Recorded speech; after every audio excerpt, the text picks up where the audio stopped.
Morning, everybody. Morning. Hello.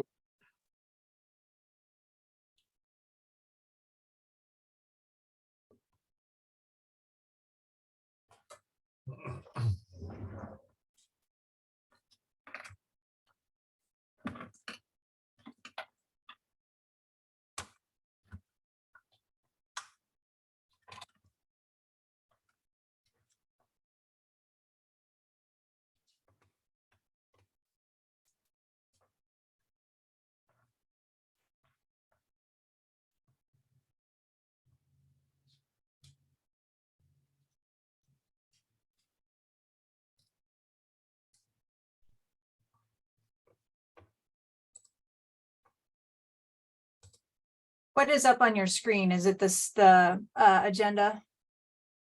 Yep. Okay, thank you. Check.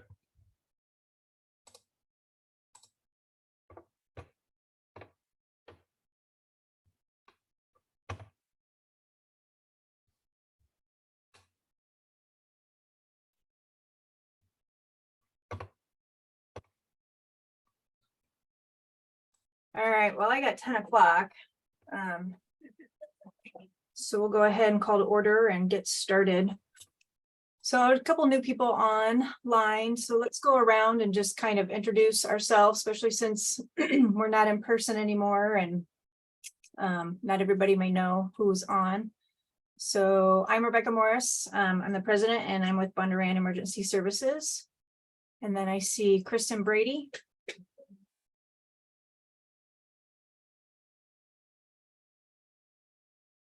Kristen, do you want to introduce yourself?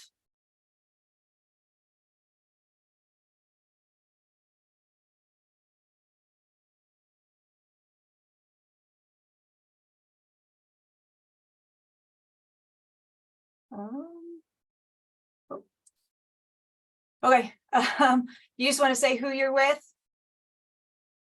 Kristen doesn't have a mic right now that's working. She's the director for Dallas County EMS. Okay, thanks, Brian. Brian, we'll go to you. Ryan Helland, vice president. Nick. Good morning, Nick Brockman, Polk County Sheriff Communications.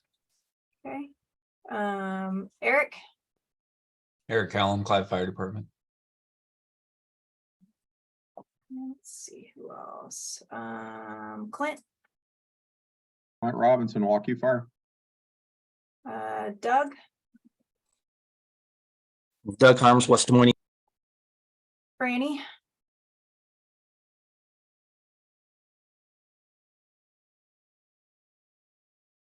Randy Maderos, Polk County Health Department Treasurer. And let's see, Lynn. Good morning, Lynn Royer. I'm with the Central Iowa Healthcare Coalition. Mark. Mark Addy, Director of EMS, Boone County Hospital. And James Meese.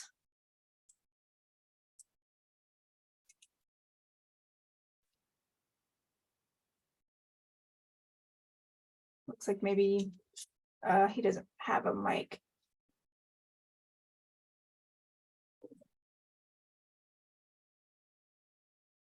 So Chief Meese, you're the new chief with Windsor Heights, right?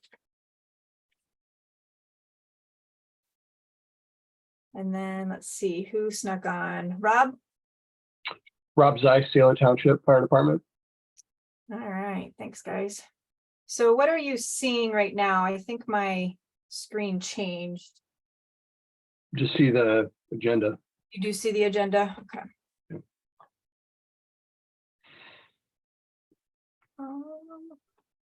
For some reason, it's not showing it on mine. Okay, so were there any additions or corrections to the agenda we sent out a couple months ago?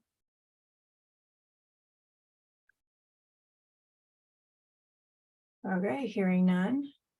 Let's see, Haley, who I do not see on. Nichols was going to talk about the new ISICS platform and all of that, and some teaching opportunity that they have. But I don't see her on, so I'll shoot her a quick email and see if she's planning on jumping on, and then we'll maybe come back to her, hopefully, if she's around. I don't see AJ on either. So AJ brought the new MCI plan to the board last week for approval, and it was passed. The only bit that they're waiting for is the communications part of it. So hopefully here in the next couple months, we can finish that up.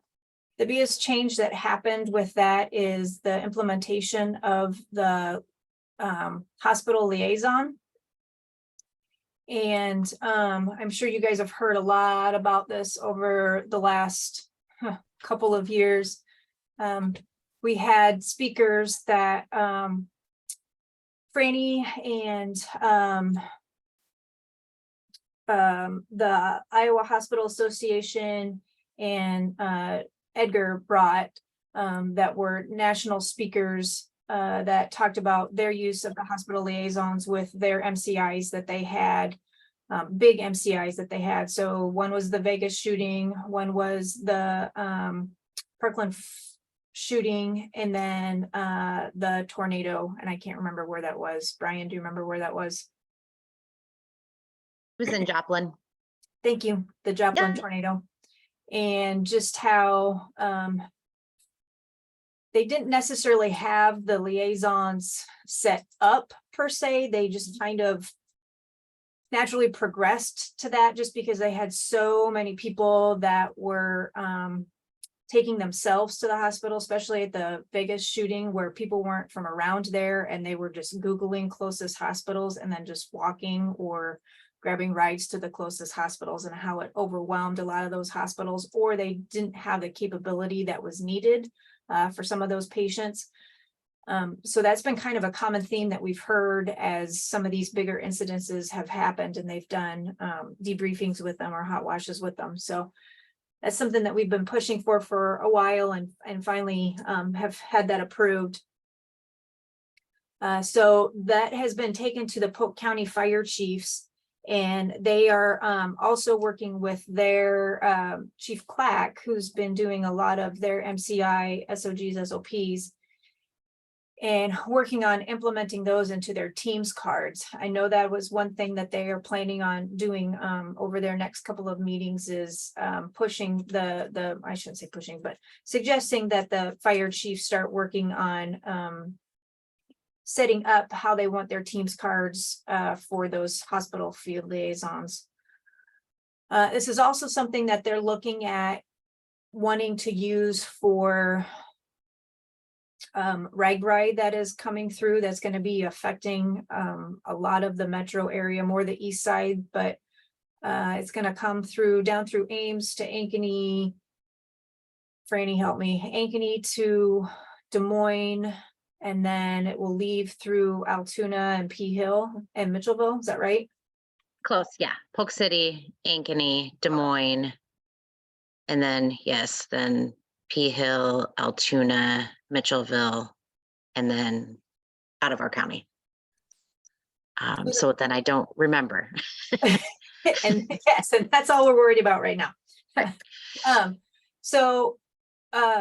Think about one of the thought process that they're thinking for the hospital liaisons is pulling officers from the other side of the county. So if we had something here over in the Bonnarant, Altoona, Ankeny, we would try and pull chief officers to go to the hospitals from Windsor, Waukee, Clive, Johnston, and stuff like that, that may not be directly involved. They'll probably come and help, but they're not going to be totally submersed in the incident, that they could hopefully have some chief officers that they could spare that we could send to the hospitals.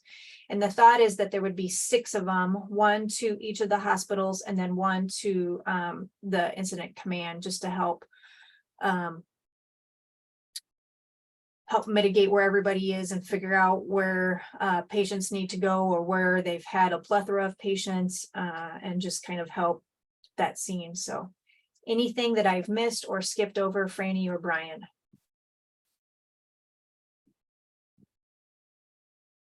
I think that covers it. Yep, nope, I agree. So, all right. Pulsera update. Was Dave on? I don't see David on. I do have a couple things. There's not really a whole lot new with Pulsera as far as the app is still up and running and working well.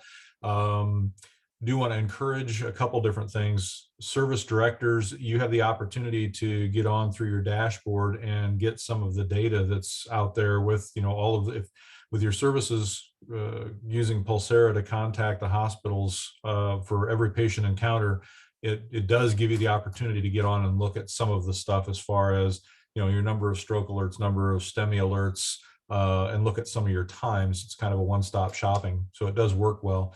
A couple other things that have come up as we've been doing some continuing education classes around the be aware that there's a driver's license scanning feature within Pulsera, so that you can scan the patient's barcode on the back of their driver's license. I know patients don't always have their driver's license with them, and sometimes they may not have a driver's license, but if that's there, it auto-populates the information.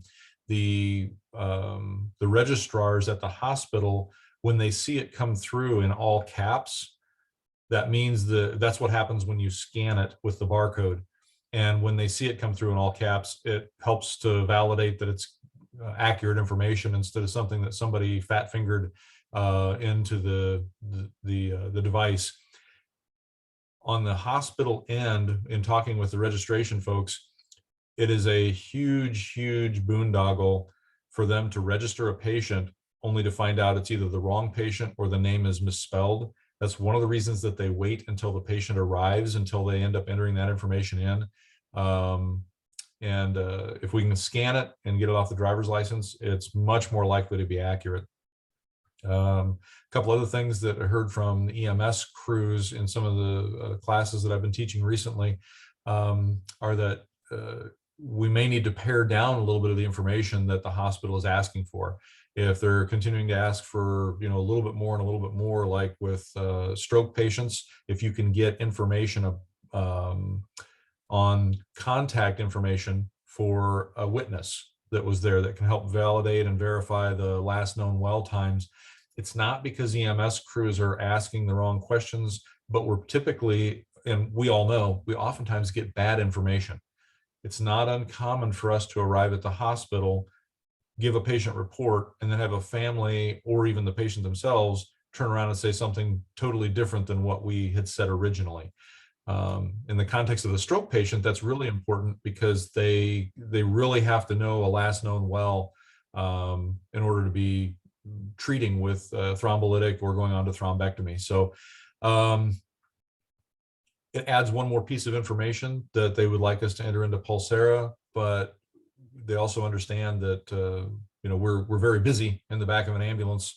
And so we may have to do some give and take on what's really critical information and what's not that critical. I think what we would like to do, and I'll talk with Dave Edgar about getting another user group together and seeing if there's something that we can pare down or anything that we can create that would make that a more streamlined process. But based on just that feedback, I guess I'd open it up to anybody else that's on the call.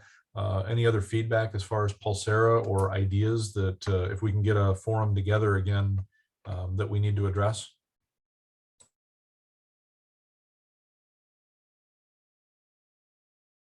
This is Clint. I don't have anything about Pulsera's platform at the moment, but we probably need to start thinking. Brian, I don't know how much longer you're going to be participating, but I know Edgar's got retirement plans here in the relatively near future, so we may need to think about some kind of a alternate liaison to that platform. Yeah, that's a good point. So you're stepping up for that, is that correct? I don't think that's what I heard. Okay.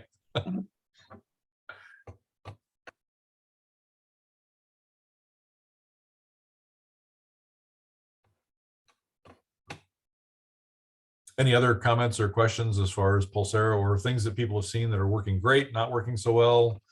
We know the trauma systems are still, the trauma systems within each of the hospitals are still not enthusiastic about Pulsera. We're kind of making little bits and little strides here and there, and trying to make it a more one-stop approach for all of our patient reports. But that's about all I've got as far as Pulsera goes, if nobody has any questions.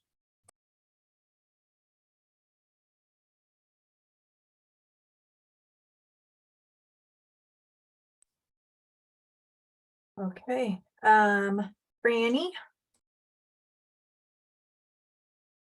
All right. Am I doing MCC right now?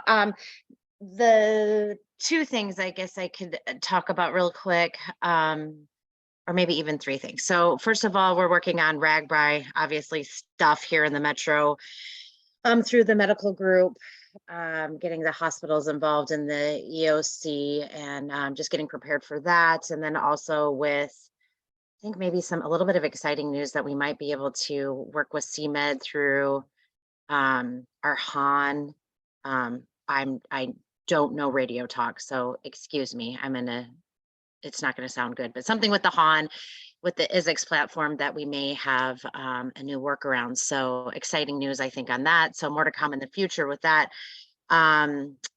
Let's see what else. Oh, and we will be soon. AJ will be hiring that resiliency coordinator that will be working with the Polk County Healthcare Coalition. So be on the lookout for anyone interested in joining Polk County EMA. I'll put the plug in now.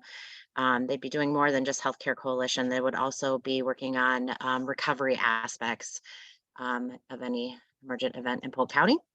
And then there is a PIO class that I have coordinated with Patrick Dix, who used to be broadcaster for WHO. He's been at Shazam for a while.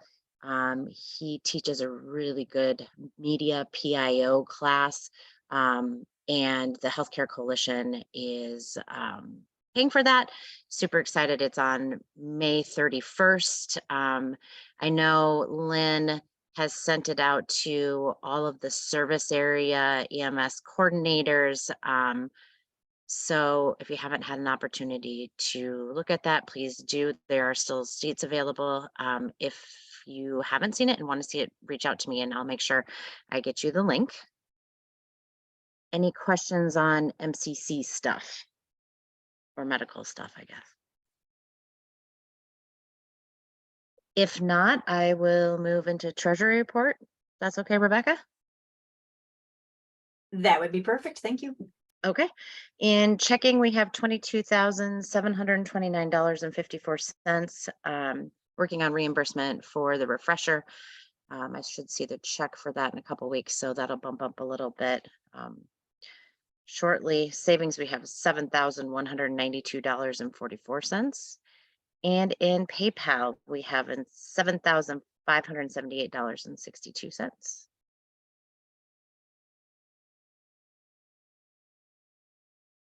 All right, thanks. Yep. Any questions for Franny? All right, we'll move on to Mike Cardwell for the training committee. Morning, everybody. So we do have a few training opportunities coming up. Want to make sure are out there. I know we've talked about them before, but just so you're aware, DMAC is launching a critical care paramedic training with Mark McCulloch from West Des Moines. That class is scheduled to begin in July. So if you have anybody who is interested in getting their CCP certification, sounds like it's a really great program. They need to go to the DMAC website, and there they can get signed up and registered for that class. The Central IOEMS's difficult airway course, the next dates are August 10th and 11th. So we'll be opening that sign up here this week so people can start signing up for the August session that's coming up. We've been working on the MCI program, getting the MCI, getting the new plan adopted, which means the next step is going to be preparing a MCI training program, which we're going to create and make available to different departments or to all the different departments, so they can educate their folks. Again, a reminder about how EMS providers need to function at MCIs in terms of sorting patients, as well as some command and control stuff that we'll be putting together, communication stuff, hopefully building throughout the next year towards an actual field exercise, probably in the spring of next year. So that's what the training committee has been working on.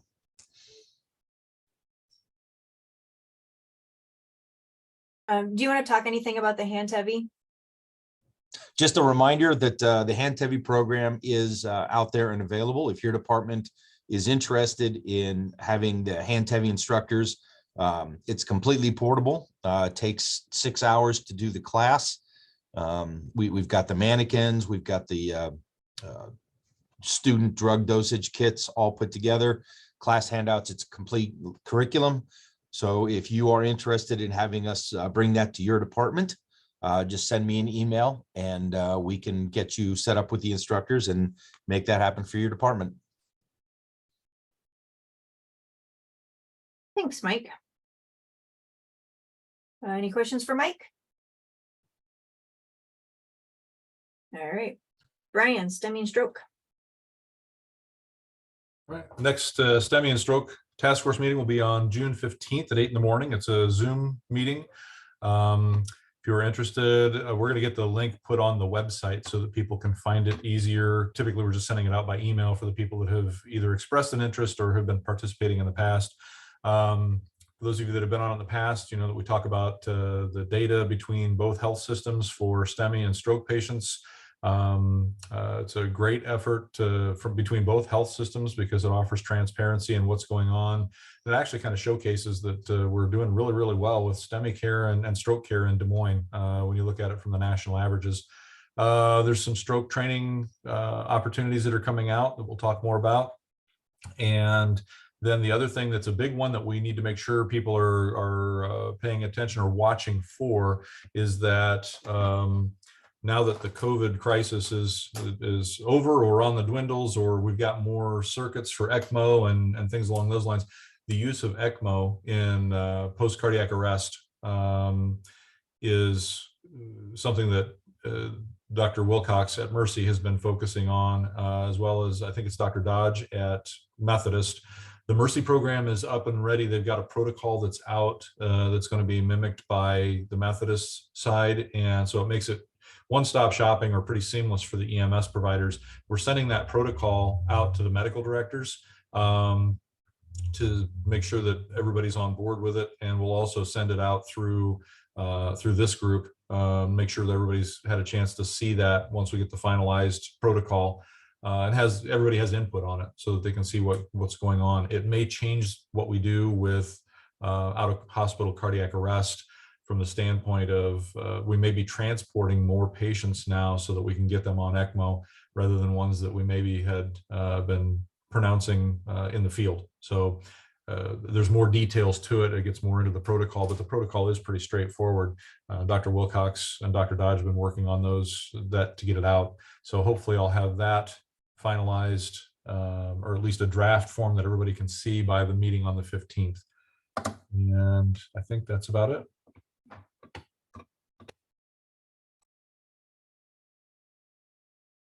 Brian, will you give us a heads up before that's sent to our medical director so we can give them some context about that? Oh, sure. Yeah. It has not been sent out yet. It's we were trying to figure out basically the right method to do that. And you're right, it would be good to come from the services. But we know that there's been some work already behind the scenes between Dr. Wilcox and some of the other medical directors and just trying to get it vetted first place as far as making the right choices on the protocol. Good.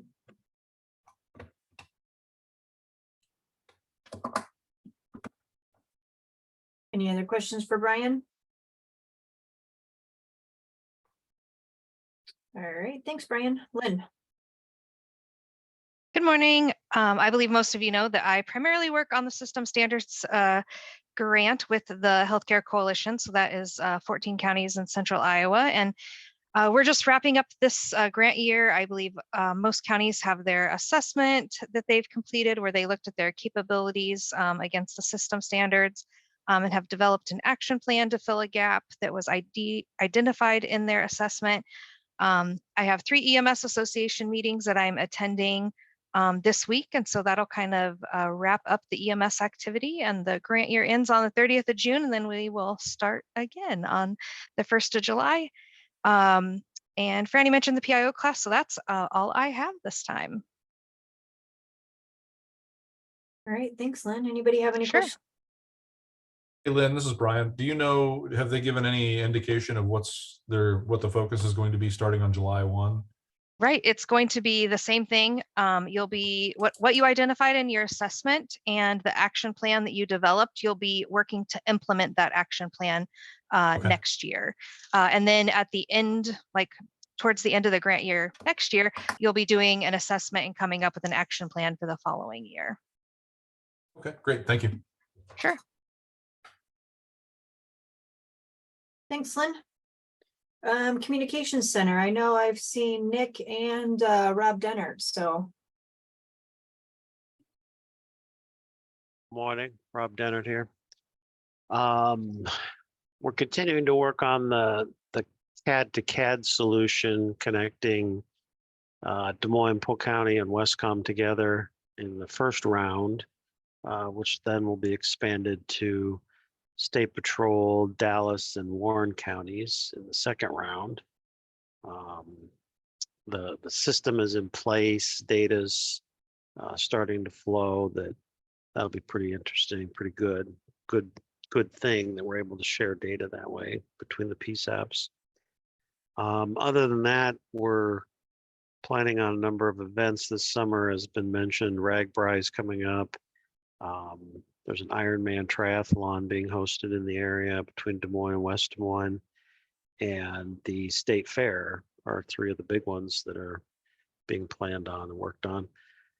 It's just a reminder to anyone that may be hosting a large event like those, the earlier that you can get your communications center involved, we certainly appreciate that to be involved in the planning process for those.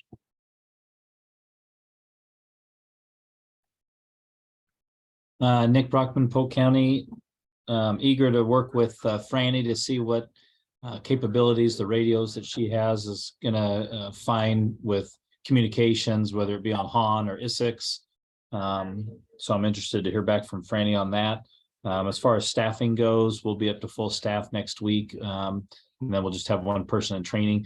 We did add 4 staff positions, 1 supervisor and 3 communication specialist positions that all begin July 1st. So we'll get those positions hired pretty soon. And I think that's all I've got.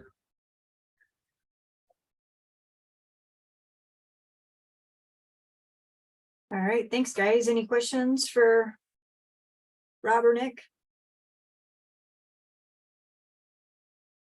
Okay.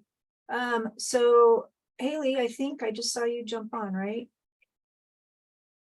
Yes. So Haley, if you want to go ahead and let us know what's happening with the ISIX. Sure. Thank you so much. And I'm so sorry that I missed the beginning of the meeting. Some technical difficulties and I'm out of the office. And so my laptop wasn't working. So thanks so much for having me today. I just want to introduce myself. I'm Haley Nichols. I'm the new SWIC statewide interoperability coordinator for Iowa. I took over the position for Chris Myers, if you'd ever met him. And I've been here for about 4 months. And so I just wanted you guys to see my face and sort of know what we're doing. You know, the ISIX build out has been going on for about 5 years, and we have brought on a lot of users. There's 32,000 plus users or radios on the system. And we are working to find ways to interop communications with EMS also. So I just wanted to share that you know, those system is working the way it should. We are in talks right now with CISA, creating a ORAP situation with Carroll County to try to find ways to better use the radio platform to communicate with the medical community. And as that moves forward, we'll be sharing information with all of you also. And it's been brought to our attention that maybe user training is part of the issue that we could do better on for all end users. And we will also be creating some more information and training opportunities online for that. So I just wanted to make sure that everyone was aware about the statewide radio platform and what the necessary equipment was. I don't know who's on the call and who needs more information, but I would be willing to take any questions. I don't want to take a whole lot of your time, but I just wanted to let you know that I'm around and that we are working specifically toward EMS now, as we've seen the opportunity to bridge that gap as law enforcement and fire are using the statewide platform on a regular basis now. So I will open it up, and if there's any questions for you, I'd be happy to answer those.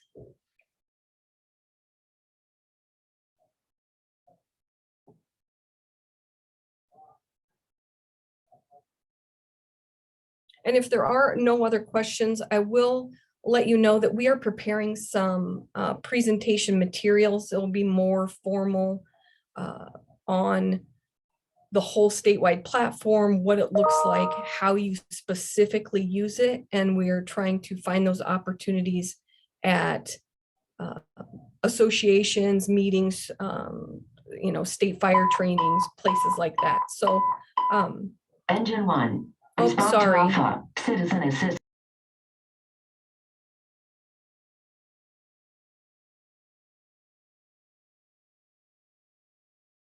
So Haley, maybe you can send me all your contact information and I'll make sure that when I send out the meeting minutes, they can have that. And if they have questions that pop up later on, or if they want to do some training with you or anything like that, they can have that information to get a hold of you. So yes, that'd be great. I will definitely do that. And please do share my information. And I apologize for the Cedar Rapids Fire page there, but thank you so much for allowing me the time at your meeting to introduce myself to you. And if you do have any questions, please reach out. Thanks so much. thank you. Report from the fire chiefs, Polk County Fire Chiefs.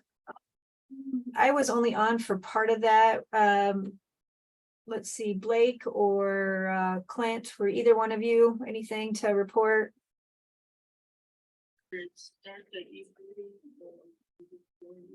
Yeah, I was at the last meeting on down in Norwalk. I don't, other than some of the MCI stuff, nothing really relevant from Polk County. We talked about MCI and talked about the DMAC EMS only test, physical ability test that we've been working on. So nothing new.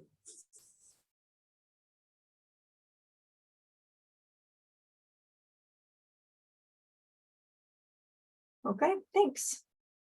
I do not see Katie on. Happy EMS week, everybody. Make sure you go to the hospitals and see what goodies they have for you. Anybody else involved with IEMSA that there's a report to give?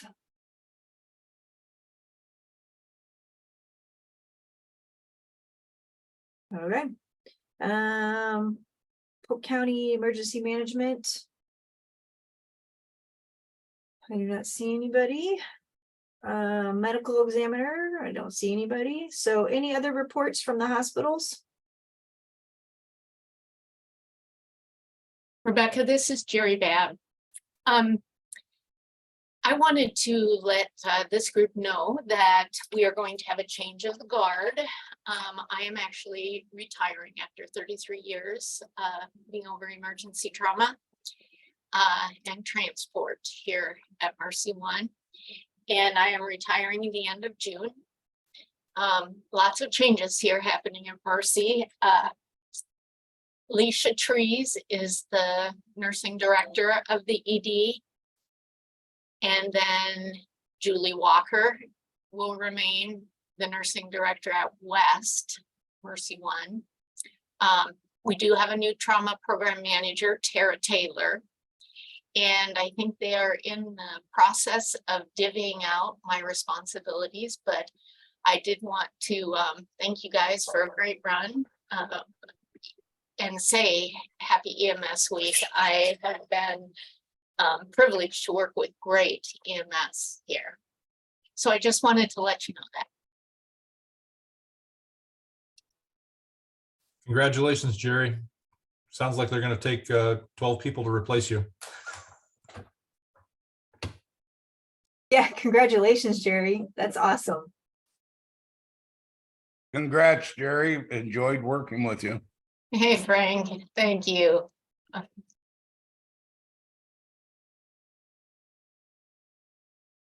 right, anybody else? Any hirings, promotions, recognitions, fundraisers?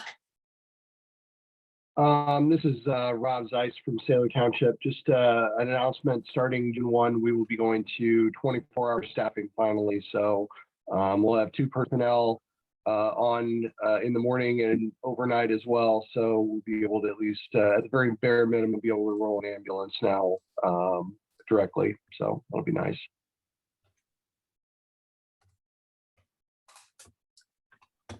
That's awesome. Congrats. Long time in coming. I'm a little bit jealous. All right. Rebecca, I threw a link in the chat for people if they want to see it. It was an interesting thing that EMS.gov has come up with. It's a database of all of the legislation that goes on in different states, and it's all indexed by topic. So I thought that was kind of interesting. If anybody's interested in looking and seeing what's going on in other states, or if you want to look in Iowa to see what's going on legislative wise, it was interesting that Iowa is one of only 6 states now that is considered to have EMS as an essential service, which I thought was kind of interesting because I was surprised to find out that we had it. I know we had the legislative actions that have gone on where we now can, levy for some funds and things like that, but there's not very many states that have done anything yet. So it's out there if you want to go look at it. Thanks, Brian. All right, anybody have anything else to share with the good of the people? Yeah, Rebecca, Jim Meese with the Windsor Heights Fire Department. How are you doing? Good. Hey, we're going to be doing a full-time and part-time hiring process. Once we get everything squared away, do I get that information to you to push out and kind of promote? So we on our website have a job page that you can go and post those jobs that you have for your full-time and your part-time, and then they'll be on the website for 30 days. And then I know Mike Cardwell has been trying to push stuff through. Well, he'll see stuff on the gosh, I can't think, on the website. And so he's been trying to push stuff through the Central Iowa EMS Consortium, not EMS, sorry, through the Central Iowa Consortium testing. And then I usually try to push just reminders for people to go check through the Central Iowa EMS Facebook page. So. Okay, sounds good. Thank you. Thanks. This Blake, can you hear me? Yes. Just a reminder, this is Chief Rose last week at Clive. The open house for him here at the station is from 4:30 to 6:30 on Wednesday.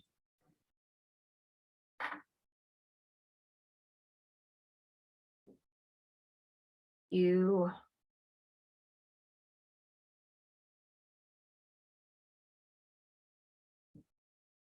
All right, anything else? So our next meeting will be July 24th at 10 a.m. And I hope you guys all have a happy and safe EMS week. Thank you.